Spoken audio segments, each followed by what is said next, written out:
Because if you don't enforce the rule of law, then you run into what we're seeing now. The rapes. The robberies. The child trafficking. The indentured servitude, which is going on now. That's slavery. We think that slavery is over in America, and yet we're sitting there allowing indentured servitude to happen right here today. Keeping our republic is on the line, and it requires patriots with great passion, dedication, and eternal vigilance to preserve our freedoms. Jenny Beth Martin is the co-founder of Tea Party Patriots. She is an author, a filmmaker, and one of Time Magazine's most influential people in the world. But the title she is most proud of is mom to her boy-girl twins. She has been at the forefront, fighting to protect America's core principles for more than a decade. Welcome to the Jenny Beth Show. In a previous episode, I sat down with Sheriff Joe Frank Martinez of Valverde County, Texas, to get an update on the problems we face along our southern border. After we recorded that episode, he told me that I should speak to more sheriffs in other counties along the border. So for the last few weeks, my team and I traveled to different counties in Arizona and Texas to do just that. The next several episodes will feature interviews with these border sheriffs. In today's episode, I sat down with Sheriff Leon Wilmot from Yuma County, Arizona. You may recognize the name Yuma from the Western film 310 to Yuma, where a rancher takes on the task of sending an outlaw to justice aboard the 310 train headed to Yuma. Much like the movie, today Yuma County has American ranchers and farmers that are dealing with illegal immigrants crossing into the country outside the law. And now, Sheriff Wilmot gives us an inside scoop on what he faces every day in Yuma County, Arizona. So, Sheriff Wilmot, thank you so much for sharing your office with us, opening up, and giving us the opportunity to educate Americans across the country about what's happening on the border, and especially here in the Yuma sector.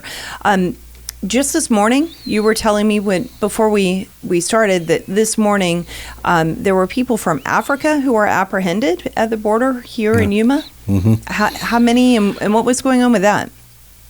So myself and Sheriff Downos does what we call the borders in your backyard, and we'll take individuals down on the border to show them the reality of what's really going on the border versus what the administration is telling the American people.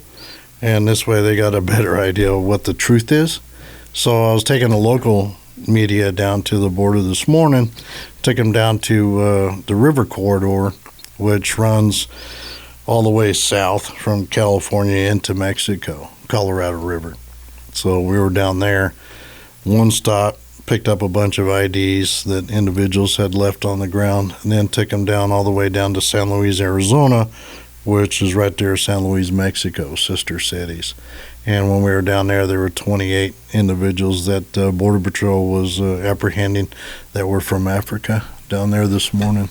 So when people are hearing about the surge on the border, if in their mind they think that this is people from Mexico or just people from Central and South America, that is not the case. It's not only from those countries. No, we've seen actually in Yuma County a little over 160 different countries during the years. Wow. So yeah, some countries I couldn't even pronounce the name of the country. So if you look at the United States, I think the United States recognizes maybe 200 countries in the world. The United Nations recognizes about 220 countries. So we've had over 160 different countries come into Yuma County. And those include some countries of special interest. We're talking Russia, Iran, Iraq, Afghanistan, Uzbekistan, just to name a few. So these are countries that have ties to terrorist activity, and they're coming across our border here in Yuma County. I've got roughly 112 miles of international boundary with Mexico, and on my border I have two different states in Mexico that are controlled by two different cartel factions. So San Luis, Sonora, Mexico to the very south of us, and then runs east. That's actually Sinaloa Cartel, and that's predominantly run by El Chapo's sons. And then you have other cartel factions that are fighting for control of that as well. That's why the levels of violence in San Luis, Mexico has gone up extraordinarily through the past few years because it's such a profitable business right now with the individuals that are being smuggled across, either the give-ups or the getaways. On the river corridor, you're talking Baja California, Mexico, and it's also run by the Jalisco New Generation Cartel. So we have two major cartel factions, some other smaller ones, that control every mile of the international boundary between San Diego and Brownsville, Texas. So our little small piece of paradise right here, I've got cartel factions that are basically controlling every mile of it. Okay, I'm going to unpack some of what you said before we go, and there's a lot there. Before we go into that, let's talk about you and establish some of your credentials for the audience. So how long have you been a sheriff? How long have you been working in law enforcement? And has it always been here in Yuma? So I started with the sheriff's office here in Yuma back in 1985 as a reserve while I was stationed here in the Marine Corps. So when I got out of the Marine Corps, I was picked up full-time in 1987. So I've been with the sheriff's office full-time since 1987, so roughly 38 years with my reserve time. And this is my third term as a sheriff. So I retired as being a deputy under Ralph Ogden. And when he retired, I ran for sheriff and was successfully elected by the people of Yuma County. So you know Yuma very well. You've been here for quite a while. Yeah, probably longer than your, age. No, you're sweet. Not quite. So yeah. I'm older than that, but you're very, very familiar with it, and you have a lot of experience with what happens on the border here. What has it been like before this administration right now? What are the trends that you've seen historically, and what has been the norm, maybe even... with the prior president and his administration had open lines of communication and worked with law enforcement each and every day. Even DHS in Washington, D.C. was engaged with sheriffs, especially border sheriffs, to make sure that our country was secure. And so to give you an idea, in Yuma County, Border Patrol would maybe apprehend 35 at the most today down on our border. And we would hardly have any deaths out in our desert because Border Patrol agents were out in the field, they were doing their job, they were doing the apprehensions, but most of all, there was a consequence delivery that was being applied to anybody that entered the country illegally. There was consequences, what we called Operation Streamline. That was actually brought in during the Obama administration. And that helped curb a lot of the activity that we've seen under his administration then, too. And Mayorkas was part of that. So to see what's happening now is kind of a disgrace as far as any sheriff is concerned, especially with Mayorkas being the Secretary of Homeland Security, because he's done a terrible job at it. He has not done what he swore an oath to do. So we're now trying to pick up those pieces and trying to help with that. But the problem is that once this administration came in, they stopped the MPP, the Migrant Protection Protocols. And they did all this during the middle of COVID, which we found rather interesting, that anybody that was a United States citizen was told to stay home. You couldn't fly. You couldn't get on a bus. You couldn't take anything. You couldn't travel anywhere unless you had the COVID vaccine, right? Right. But yet we were seeing droves of individuals. Once they stopped the MPP process, we were seeing escalation in apprehensions on our border just in Yuma County. So immediately went up to like 100 a day, then 300 a day, and then 600 a day. Upwards of, we've seen up to 1,500 a day in apprehensions. And it was 35 under the last administration per day, and now it's 1,500 per day. Has been the high. Yeah. So now we're back down to maybe 400 a day, 300 a day, which still isn't right. I mean, you're talking the resources for our community are not there to handle this. And this administration continues to say immigration is their responsibility. There is no doubt. And trust me, there's not a sheriff out there that wants to do immigration. It's not in our wheelhouse. It's just not. We're there for public safety. They're there for homeland security. That's his priority, and he's failing at it miserably. You look at Yuma County, 5,500 square miles, 112 miles of international boundary, maybe a little over 200,000 full-time residents. We get another 100,000 on top of that during the winter season because we have winter visitors and agricultural workers that come into the U.S. to work. Last federal fiscal year, 310,000 people crossed our river corridor into Yuma County from 140 different countries. There was over 28,000 getaways in the eastern part of my county. Getaways are individuals that we know for sure crossed illegally, and Border Patrol wasn't able to apprehend them, nor were our guys. Because we can't apprehend migrants that have entered the country illegally. If we do, we can be sued by them. Now figure that one out. But they're here illegally. Yeah, but so they're breaking the law, and you can't apprehend people who've broken the law to come there's here. not a single law enforcement officer in the whole of this country that can apprehend anybody for entering the country illegally because federal supremacy laws that the states gave the federal government. It's their responsibility. They don't want us to do that job, nor do I really want to. But the only thing that we in law enforcement can do is stop them, field interview them, run them for wants and warrants, and if Border Patrol can't get there in time, we have to cut them loose. Arizona had a 1070 law that was voted in during Obama, where officers could actually charge a person for smuggling. The Obama administration took Arizona to court, and the courts agreed that smuggling is consistent with immigration, so you cannot charge an individual, and that law is no longer any good. So our officers can't detain them any longer than it takes to do your cursory investigation consensually.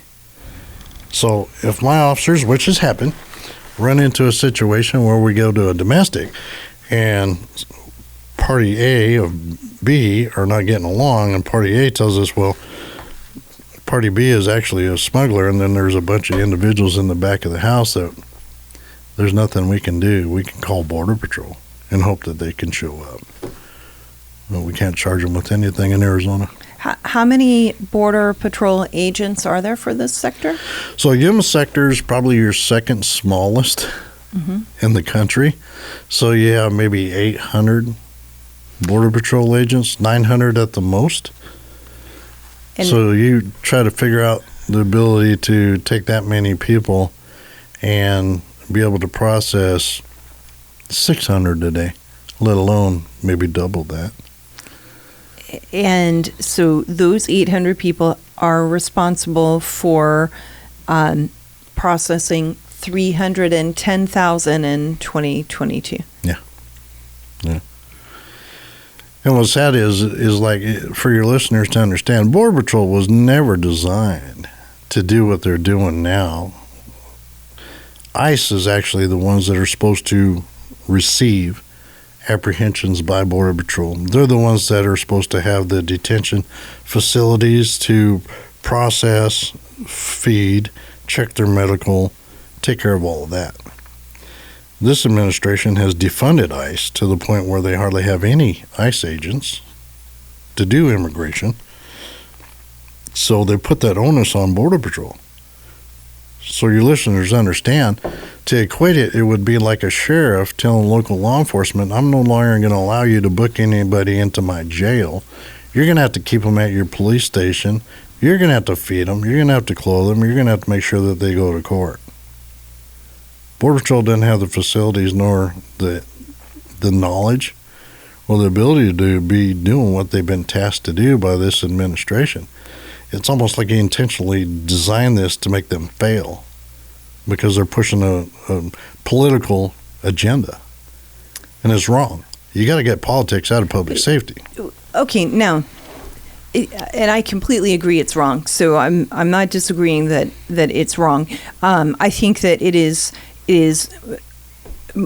morally wrong, and it is illegal to allow people to cut in line behind people who are coming here legally and applying through the legal process. And basically, we're saying you can just ignore all those laws, fly into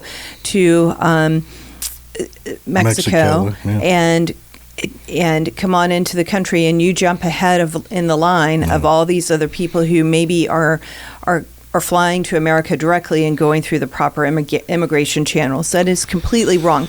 There are people across the country who I think are very well-meaning Americans. We are the most charitable nation on the face of the earth, and we are compassionate people. And so you see things on the news and you think, well, but we're trying to be compassionate to these migrants who are coming across, ignoring the fact that they're illegal immigrants. Do you think this is humane, though? Is it the consequences of what is happening? What are you seeing? Because I have my opinion on it, but I want to hear it directly from you. Number one, as a border community, we're from both sides. I've got employees here that have family members that live in Mexico, and it's vice versa. So border communities are significantly engaged, and a lot of the folks here have gone through the legal process. So I've not met a person yet who hasn't been naturalized the legal way that's really appreciative of what's going on right now. It's actually made them mad because they went through a lot to do what they're doing. Right. And for this administration to do what they're doing is completely wrong, and it's against the law, if you ask me too. You do have a bunch of people that are still sitting on the other side of the border right now waiting and trying to do it the legal way. But yet, because of this, it's sacrificing them for doing the right thing. And it's not good. It sends a bad message, for one. So for anybody to say what we're doing, we deal with humanity every day in law enforcement throughout this country. Nothing about these policies from this administration are humane when it comes to this border problem. It's a crisis because the women are being raped this whole trek to get here. Children are being abused and molested along this trek. Children are being trafficked. You have individuals who can't afford to pay the cartels. All those 310,000, they're paying between $6,000 and $15,000 a piece to be allowed by the cartels to come across into the United States. If you can't pay that, then it's called indentured servitude. They dictate where you go, and they tell you what to tell Border Patrol. I have a sponsor in this state. I found notes down on the border. It says Wisconsin with a phone number and an address, or New Jersey, or New York, or Chicago. I picked all that up myself down on the border. So the cartels tell them where they're going to go, and then when they get there, they're going to work off their debt. However they feel that it needs to be done. Sometimes it's even utilizing their children to go back to that country and then portray a family unit to come back into the U.S. again. So that kid works off that debt for the family at so much. We've seen it before in the Obama administration. There were 3,500 recycled kids that were identified during that mess. So there's nothing humane about this. I've had 70 people die in my desert last year. That's the most I've ever had. 70 people died in my desert because the cartels or the smugglers abandoned them. And we don't get notified till the rest of the group gets to where they're going in the U.S. because they don't want to get caught and sent back. So they just leave them to die. Which is not humane, because they're along the way before they get wherever they're going in the United States, they're encountering other people who could have gone back to try to save that person. Well, you're talking they've been abandoned 30, 40 miles, sometimes 60 miles from civilization out in the middle of the desert, which is also a bombing range for our military to use, live fire. They're left out there. I've got one smuggler in my jail right now who killed an individual that was part of the group because that individual was creating problems for the rest of the group because he kept wanting to rest and kept telling the smuggler, don't push these people too hard. So let's just make sure that sinks in for a minute. There is someone in the jail right now who is a smuggler who killed one of the people he was smuggling. Correct. That's not humane. No. Women getting raped, not humane. No. We would not want that going on in our suburban communities, in our rural communities, or in our urban communities across this country. Women don't want other women getting raped. It is not humane. No. And it happens as they're going through this trek across the border. Yeah. And then what's going on with the children, you don't want them molested. You don't want them raped. We don't want them trafficked. Yeah. When you say trafficked, does that include sexual trafficking? And so it's sexual trafficking as well as separating them from their family and then forcing the kids to pay off the debt of the family. We don't even allow 15-year-olds in this country, in most places, to work past 8 or 9 o'clock at night during the school year. And they have to have special permission sometimes from their principal if they have to work later than that. But these kids are being pulled back into a foreign country to go back through this very dangerous trek where they're going to be harmed along the way. There have been agents that have picked up juveniles down there that had Plan B on them. The family had given it to them because the unaccompanied minors especially, because they know that that's going to happen. I mean, and that's why I say these policies are totally wrong. They're inhumane. For them to advertise what they're doing now, and for any community that says they're a sanctuary city, you're just as much at fault because you're advertising for them to come and be exposed to this.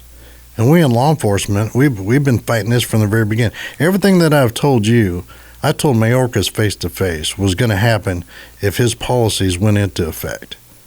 And it's come back on him threefold as far as I'm concerned.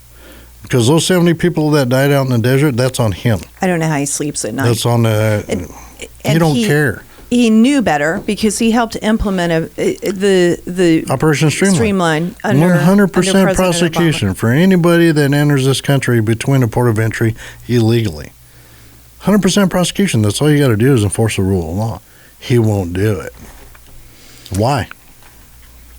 Well, I think that the reason why is because of what you just said. Politics are entering into the policy rather than letting the law be the law. Politics are entering into the execution of the law at the federal level.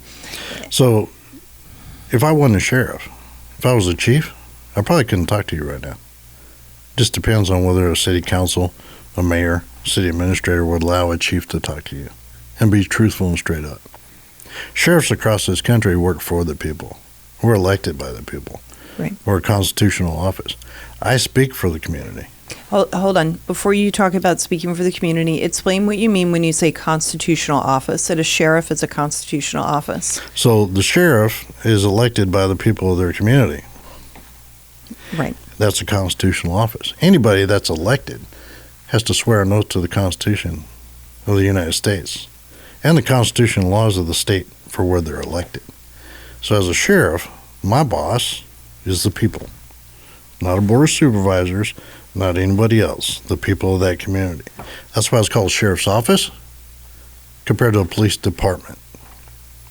That's why the office of sheriff is pretty sacred to the people. Now, do you know why Obama was pushing national police? Why? Because he didn't like sheriffs.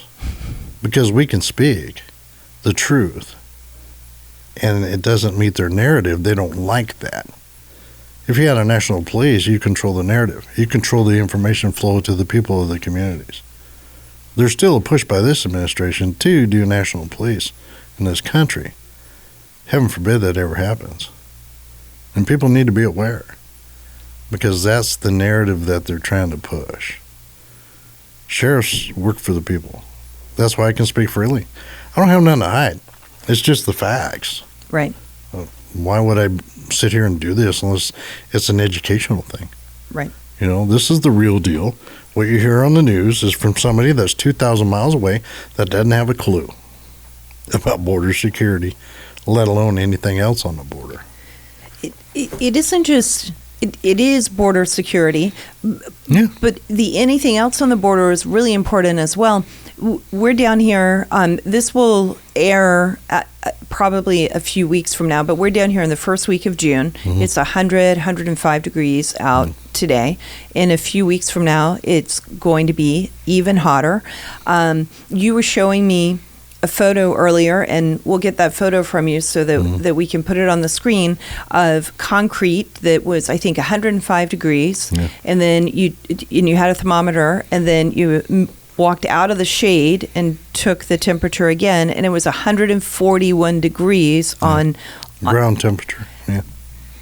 It is hard to understand and appreciate just how hot and how dangerous this heat is down in the desert. And as we're driving here, we drove here today from Phoenix. There's no water around.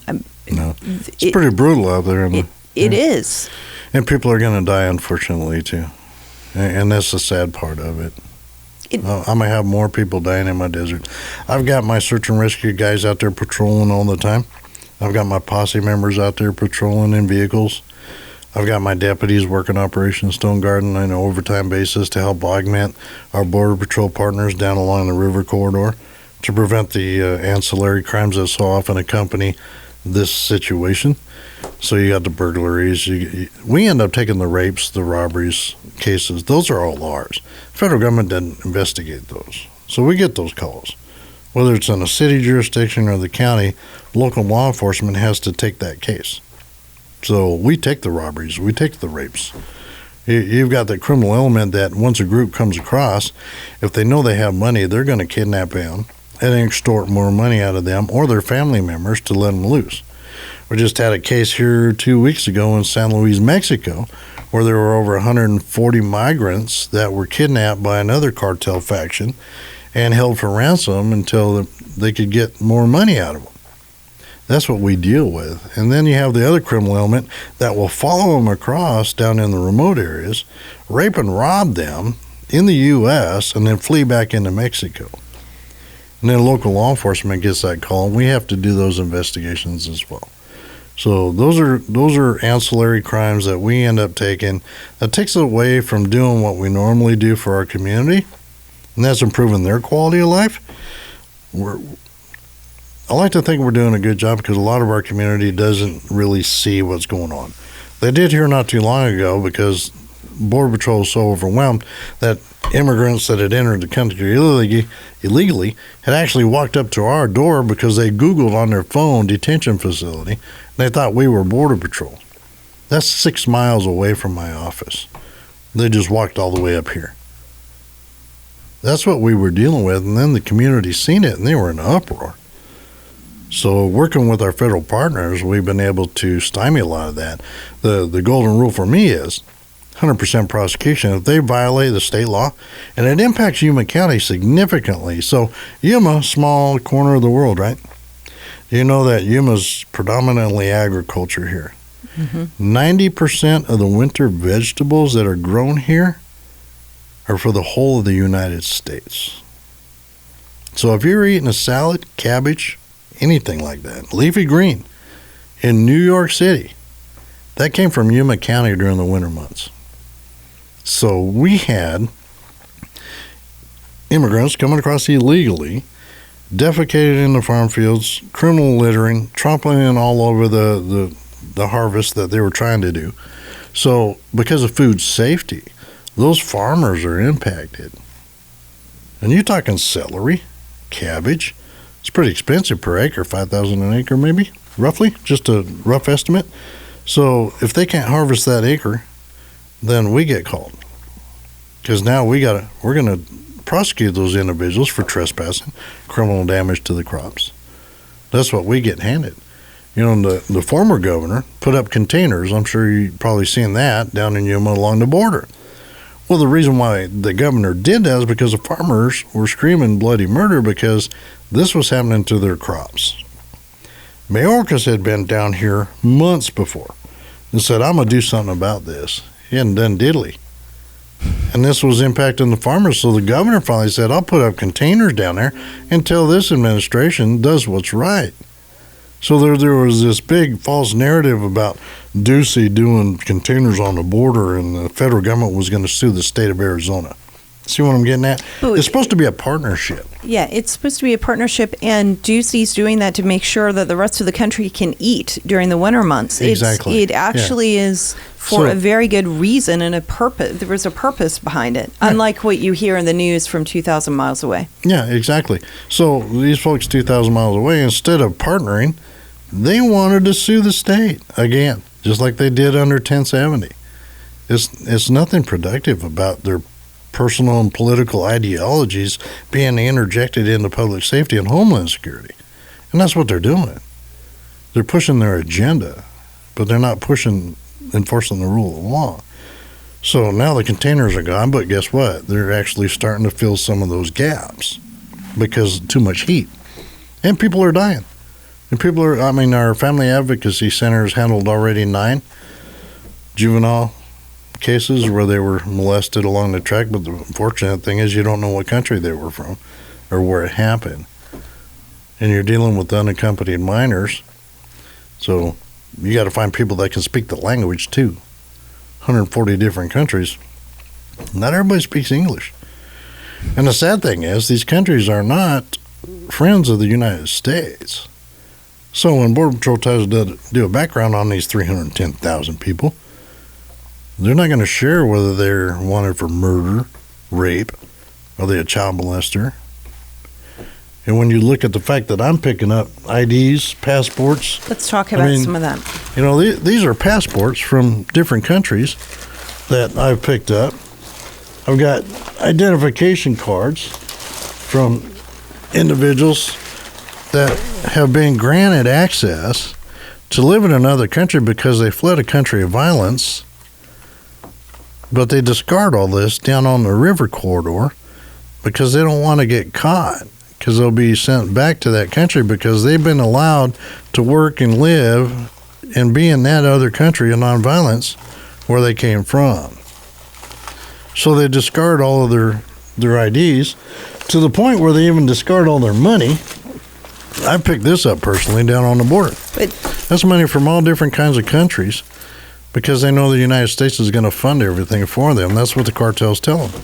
So they just walk away from cash, from money, that most people don't walk away from. No. From money. But But they don't need that no more. No, they don't need it because we're going to feed them. We're going to clothe them. When they get to their destination, they're going to be able to go to their first hearing so they can get assistance in this country from that state to be able to survive. They don't need that no more. Yeah. We're going to fund their plane tickets, their bus tickets, and everything else to get to where they're going. Our tax dollars. Yeah. So the American people are funding all of this. And you've got passports. I don't see any in this stack, but in that, I think in one of the stacks, are there passports from China? There passports from... Oh, all over the world. I mean, here's some more passports, and here's some more IDs. There's some from China. I actually have 2 driver's licenses from individuals from Russia that I think were from Wisconsin. I have to look them up again. But they had driver's licenses from another state here in the U.S. with Russian names on them that I found that they abandoned down on the river. It makes you wonder. Yeah, Russian names. Yeah. Okay, Russian names. Yeah. Ghana. So they've already fled a country of violence. They've already been given the opportunity to live and work there and be a productive part of that other country. Which is what the international asylum laws say. Exactly. Okay. Yeah. But they don't want that.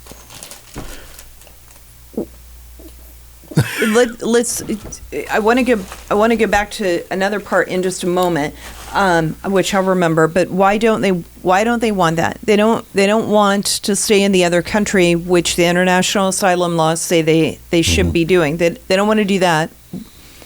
What do they want here instead? Well, because you have sanctuary cities that have been advertising for how long now? Free medical, free housing, we'll support you. Come on down. Hotels in New York with daily room service, apparently. Yeah. So when communities advertise this and people elect those people into office, they better be ready to pay the bill, because none of these people, the 310,000, are staying in Yuma County. They're going to the Midwest and the Northeast. So Russians, for instance, Sacramento, California, and up by New York, New Jersey. So that's where they're going. Cubans are going to Florida. You know, you've got people going to Wisconsin, New Jersey, Delaware, Sacramento, L.A., San Diego. There's nothing in Yuma for them. They're just crossing here because it's quick and easy. They're flying into Mexicali. They're taking a shuttle.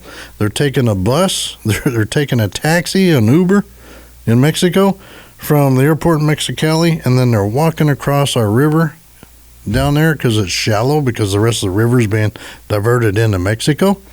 So they're right below the dam. And they're coming across, there is no fencing on a tribal reservation that doesn't have a fence. So it's a straight across shot for them. It's less than 100 yards or so. So you're walking right across. You give yourself up to Border Patrol. You tell them where you want to go, and then they're going to help facilitate that either through Border Patrol or through an NGO. Non-governmental organizations are assisting Border Patrol daily on helping facilitate the movement of individuals out of the border communities, because we don't have the infrastructure. We don't have a bus station. We have a bus bench. You got to buy your stuff on the internet, your ticket. We have an international airport, but it's not open 24 hours a day, 7 days a week. So there's no resources here for any of those 310,000. They weren't staying here. They were going mostly to the Northeast. So New York, New Jersey, anybody up there, and if you're a sanctuary city, that's where they're going. And that's up to 1,500 people a day, but they're being processed, in about 72 hours? 72 hours, yeah. So that's the longest, because of the policies of Mayorkas, that's the longest that they can keep anybody in their custody. So that doesn't give them enough chance to even go through and do an adequate criminal investigation to make sure that they're not wanted, which is what ICE was supposed to do. Right. And designed to do, but instead of plussing up ICE to handle this, they cut their budget by millions of dollars. And they continue to cut Border Patrol's budget as well. So they're not helping, they're hindering. That's the reality of what we see on the ground. Let's go back just a second. You mentioned how they fly into Mexico, and then they go to Mexicali. So what you hear in the news is that and I'm not saying that there's not a law and dangerous trek, and that there are a lot of people who are still doing a lot of this migration on foot, but people who are flying in from foreign countries, how much walking are they doing versus other kinds of transportation? So they're flying into Mexico from other countries. Oh, yeah. So they're not walking very far at all. The fact is, they're dressed to the nines when they get here. They've not encountered any kind of long trek. And I'm speaking for Yuma County. I mean, I'm sure there are some out there. Right. And we encounter some of those out in the eastern part of our desert because they don't want to be caught. They're trying to sneak in. So those are part of your getaways. So they're the ones that are going 2 to 3 days out in the desert trying to sneak in so Border Patrol can't catch them. The problem is some of them are also smuggling drugs to help pay off their debt as well, which in turn is another issue that we deal with here. So as far as Yuma geography-wise, everybody that's coming across here, the 310,000 apprehensions were along the river corridor, and they flew in and took a Uber, a taxi, or a bus. And then they walked across the river where the cartel had them walk across and turn themselves into Border Patrol. So the cartels even built a bridge across the water so that they wouldn't get wet. So, did you who found the bridge? My guys actually found it flying and got a hold of Border Patrol so they could go down there and tear it apart. But you got to figure every bit of most of the property in Yuma County that's the international boundary is federal land. And that was part of this administration's huff with the governor on putting containers on it because it's Bureau Reclamation. So they're in control of the river corridor. And then you got the Barium Goldwater Range to the east, and that's federal land as well. Joint use by the general public, but there's very little public land here compared to like Cochise County, where majority of the land down there is private ranch land. So geography-wise, there's different challenges for different counties and what they see. So Cochise County, they see a lot of juveniles being recruited like on TikTok and other social media posts to pick up individuals $500 to $600 a piece and get them from Cochise County into Pima or Maricopa County, Phoenix, Tucson area. So that's pretty lucrative for a juvenile because the cartels market that the feds won't charge a juvenile for committing a crime. And predominantly that's true. But when you endanger other people's lives, because they also tell them, if the cops try to stop you, just push on the gas, because they won't chase you. Well, that's not the case in every county, especially Cochise. I think he's had up to 36 juveniles that are being charged as adults in his county, in his jail, for doing just exactly that. And seizing mom and dad's car or their aunt's or uncle's vehicle or grandma and grandpa's. And these are American citizens? These are American citizens. He had one that drove all the way from Florida to pick up a group. It must have been paying really well. Well, you know, $500 to $600. How many can you stuff in a van? Wow. And they're starting to do that down here with cloning vehicles too. We've seen them clone UPS trucks, FedEx, Border Patrol has had their vehicles cloned. So I mean, they're getting unmarked white vans. You can put a lot of people in a van. Yeah. So that's the ongoing deal that we deal with here, because these are folks that don't want to be caught. They're part of the getaways. So. Okay, let's talk about the getaways and what is it that why don't they want to be caught? Probably because they have a criminal history, or they're here for some nefarious reason. Like I said, when you're dealing with country over 140, 160 here, depends on what administration and what year. They could be from Russia. They could be from Iraq, Iran, Afghanistan. So they could be terrorists. We don't know. We don't know. We just don't know. Luckily, we have some photos, but we don't know where they're from. You can't tell. And they're getting away. I mean, you had, well over 1 million border-wide that were getaways so far. So far this I think it was last federal fiscal year they had over 1 million getaways. So you've got the people who are caught, detained for 72 hours, and then they go to other parts of the country. So they're not staying here. No. Then you've got the people who are known, the number that is known to be getaways. How many do you think are not being caught in either one of those? I think when we were talking with Chief Ortiz, the old adage was you're probably 1 out of 3. So for every one that you know for sure was a getaway, you probably can count on that being 3. So if they said that there were 1 million getaways and it was 3 million or 4 million, do you think? Be more than that. Yeah. Okay. Which is scary, because these are people you don't know what kind of background they have. Or they have terrorist ties? Have they been deported previously, like we do encounter here, or they were murderers that served their sentence and were deported and now they're back again? Are these rapists? Or what are we dealing with? Mm-hmm. We don't know. And that for us on the local level is a concern for public safety. You've got something over there, I believe, that is what they wear on their feet to help with getting away. So, what is that? So these are called carpet booties, and this is what we see out in our eastern desert, and that's what they put over the top of their shoes, so when they walk on the sand, it doesn't leave any discernible mark or shoe impression for Border Patrol to track. So these are found all over the desert, out in our foothills, where they change their clothes after being out there for a couple days. So they just tie those onto their shoes, and then that's what they'll walk in the whole track across the desert.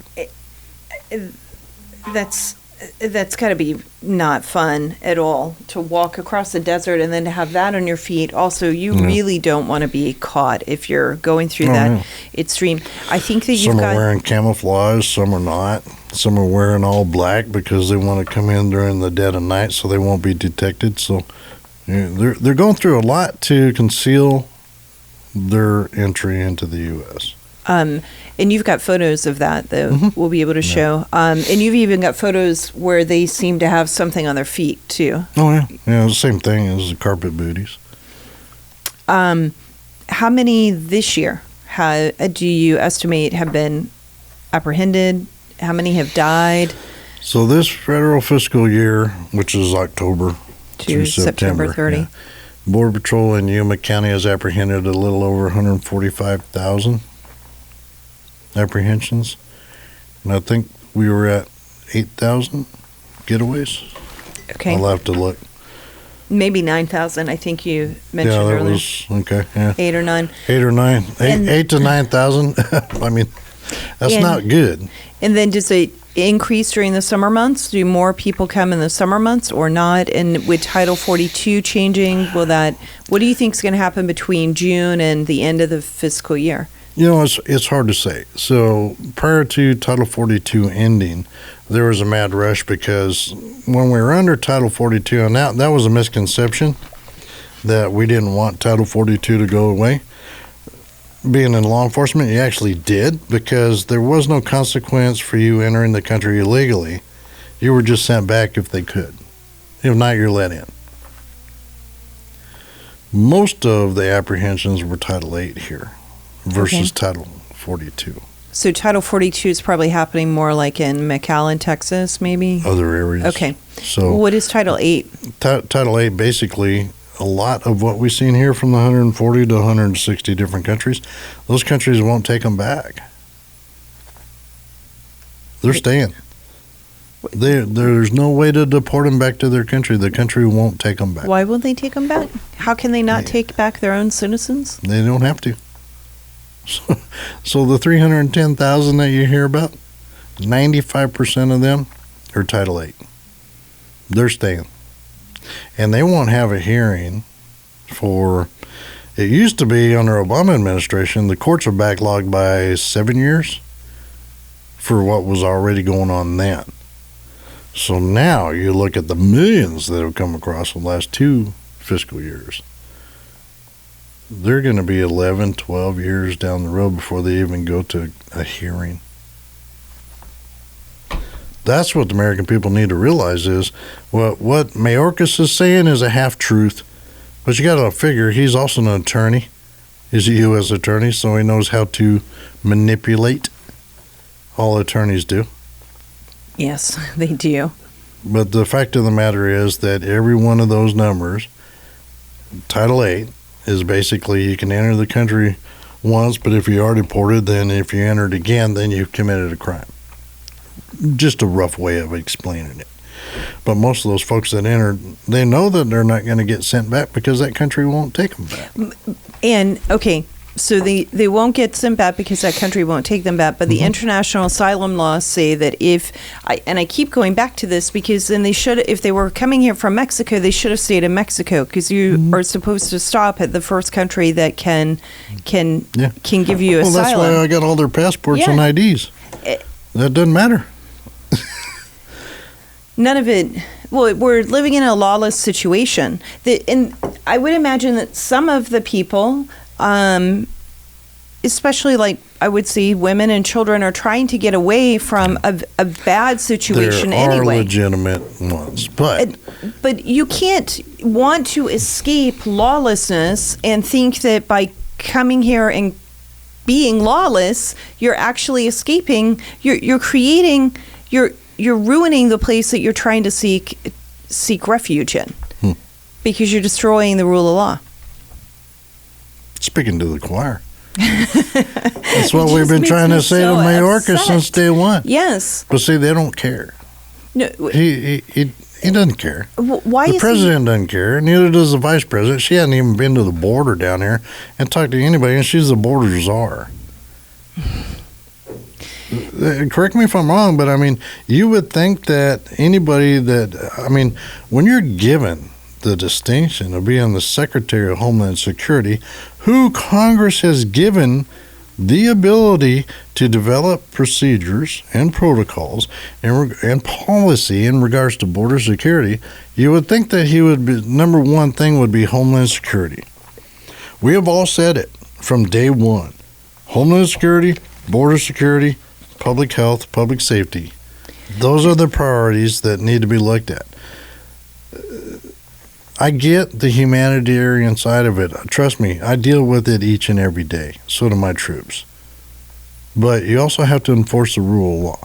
Because if you don't enforce the rule of law, then you run into what we're seeing now. The rapes. The robberies. The child trafficking. The indentured servitude, which is going on now. That's slavery. We think that slavery is over in America, where you have people in this country fighting for reparations because of slavery, and yet we're sitting there allowing indentured servitude to happen right here today, and it goes on just below the surface, and people act like it. They don't even know that it's happening, and they're fooled by the media because the media makes them think that it's all hunky-dory. Yeah, and that what we're doing is humane. It's not humane. This is shame wrong. on the media for pushing that false narrative. Shame on everyone who's pushing this false narrative. That's part of the thing that's I mean, all the sheriffs, Western states, national, Southwestern border sheriffs, all came out with a vote of no confidence in Mayorkas because he's not doing what he's supposed to do. We've called for him to be impeached. We put out that letter a long time ago. Yeah. You don't see that on mainstream media. Why? Because it doesn't meet their narrative. Shame on them. Journalism in the United States has gone down the toilet. It's all about politics now. And that's a shame. It used to be when you could turn on the news and glean your own opinion of what's going on. Not for somebody to sit on there and force feed you with what they feel is the way it is. But this is the truth. I got nothing to hide. I got no agenda. It's education. It is education. So we did a documentary in 2014 about the border. We called it Border States of America. Mm-hmm. And we called it that because what we realized as we were doing the documentary is that as people leave the border and they go to all the other states across the country, all these states really are dealing with a border problem, whether they realize it or not. In that documentary, one of the things that I learned about, but we left on the cutting room floor because at the time, I think that we were learning things about the border that people just were not as familiar with. But one of the things we learned about was a rape tree. Mm-hmm. What is that? And have you ever seen anything like that? Yeah, we had one in Yuma. And explain to the audience what that is. So a rape tree is basically when they're brought across into the United States by the smuggler or smugglers, multiple. So what would happen was they would rape the women or the children. And then where that tree is, where they would do this, they would hang the bras and the panties of those that they had violated. And once we found out about that, we had one down here on the river corridor. Then Sheriff Ralph Ogden, we went down there. We got with Border Patrol, Bureau of Reclamation, and we got grant money to go down there and basically get rid of all the shrubbery and non-indigenous plant life that was concealing all this activity going on down on the border. So we pretty much tore out everything that was not, like your cottonwood trees, we left those because they're indigenous plants, but all the non-indigenous, we got rid of all that and we tore down that tree. So it couldn't be camouflaged with the activity that was happening. They were actually building tunnels in the brush that was down along the river corridor, so that would conceal them coming up. It got so violent down there that Border Patrol had to send specialty teams down into the river corridor, and they would end up in shootouts with these individuals. And we've had to process those crime scenes here as well. Ultralights were a big thing back then. They were armed. I mean, we had one crash down in a farm field where the guy had a revolver on him. I mean, all those pictures are on the internet. And that's the reality. The pursuits, we deal with those then, and we're dealing with them now. where they have no concept of value of life. Every human being that you hear about, that's a commodity. They don't value that life at all. So you've got a solar panel there, and you were telling me about scouts, and what is... Not a bad solar panel either.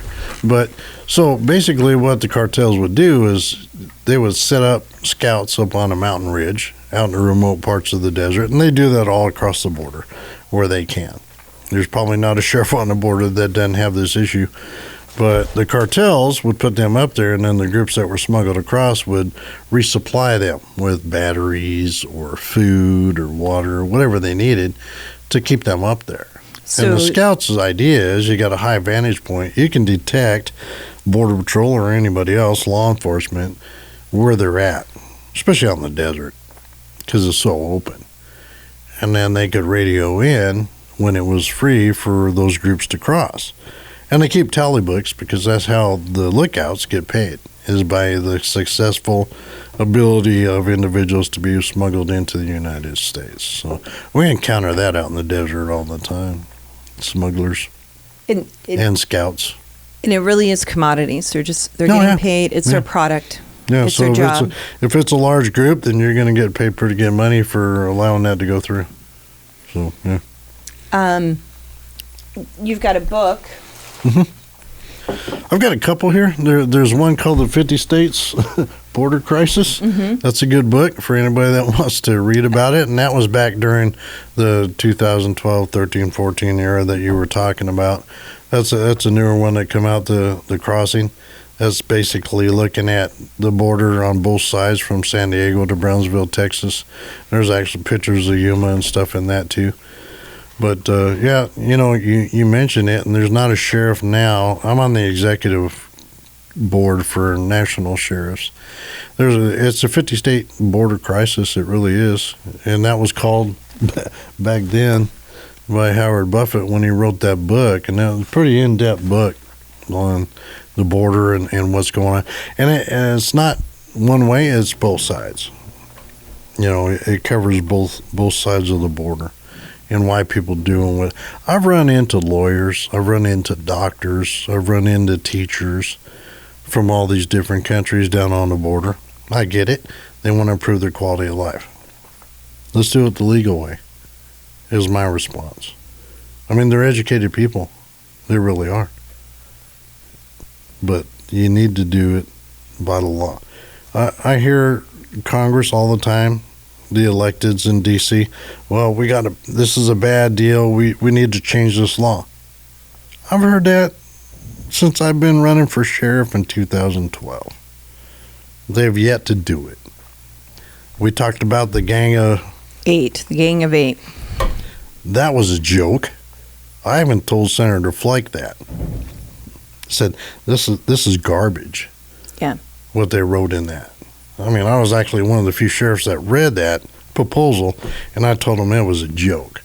You're not helping this country at all by putting that forward. I don't know who writes this stuff for these senators and reps back in D.C., but they don't have any kind of reality of life here.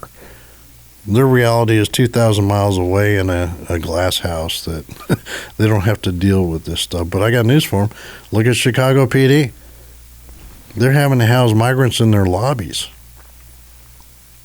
You advertise it, they will come. Now they're coming. And they're not dealing with half the amount of people that we have to deal with here.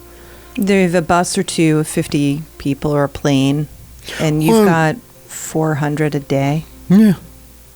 Well, and here's the deal. They try to claim that these other states are pushing these people off on them. That's where they're going. That's where they want to go. Nobody's shoving them into those states. They're not. My conversation with Sheriff Wilmot went on for about 2 hours, so we are splitting this episode into 2 parts. Be sure to like and subscribe to the podcast on whichever platform you are listening so that you'll know as soon as part 2 is released. The Jenny Beth Show is hosted by Jenny Beth Martin, produced by Kevin Mooneyhan, and directed by Luke Livingston. The Jenny Beth Show is a production of Tea Party Patriots Action. For more information, visit teapartypatriots.org.